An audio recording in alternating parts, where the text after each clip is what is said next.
Hey, what's up guys? So in this video, we will see how to remove virus and malware on the Samsung Galaxy A36 or the A56.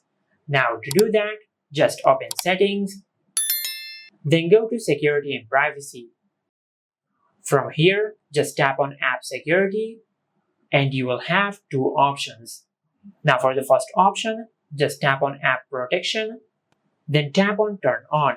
Now just select turn on. From here, just tap on scan phone.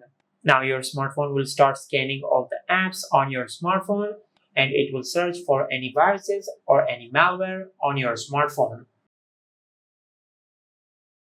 Now as you can see, no threats detected. Now for the second option, just go back and tap on Google Play Protect. Then tap on scan.